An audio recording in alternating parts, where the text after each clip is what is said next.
Teman-teman, Pilkada serentak 2024 sudah kita selenggarakan pada Rabu lalu 27 November 2024 termasuk pemilihan Gubernur Jakarta.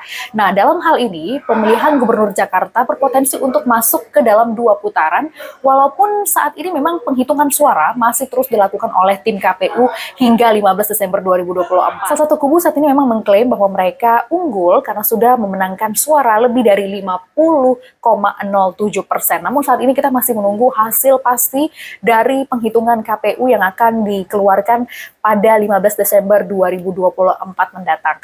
Namun teman-teman, apakah Anda tahu bahwa Pilkada Jakarta ini merupakan satu-satunya pilkada atau provinsi di Indonesia yang menerapkan sistem 2 putaran. Jadi Jakarta ini memang istimewa karena ada beberapa aturan-aturan yang berbeda dibandingkan dengan provinsi-provinsi lainnya. Ini diatur dalam Undang-Undang Nomor 29 Tahun 2007 tentang Pemerintahan Provinsi DKI Jakarta.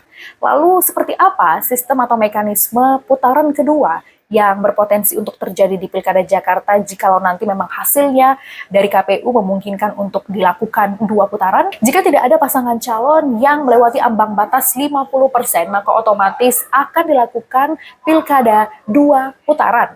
Contohnya saja, saat ini kalau kita melihat hasil penghitungan yang sudah beredar di pemberitaan, Pramono Anung mendapatkan 50,07% suara kurang lebih.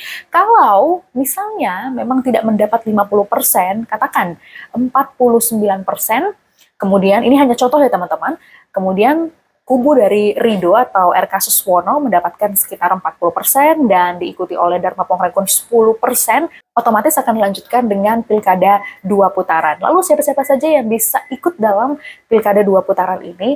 Hanya kubu dari Pramono Anung dan juga RK Suswono atau pasangan Ridho yang bisa melenggang masuk ke dalam putaran kedua. Dalam putaran kedua, hanya 2 pasangan calon dengan perolehan suara tertinggi yang berhak masuk dalam putaran kedua. Proses pemungutan suara hingga penghitungan suara di putaran kedua ini standarnya sama ketatnya dengan proses pemilihan di putaran pertama.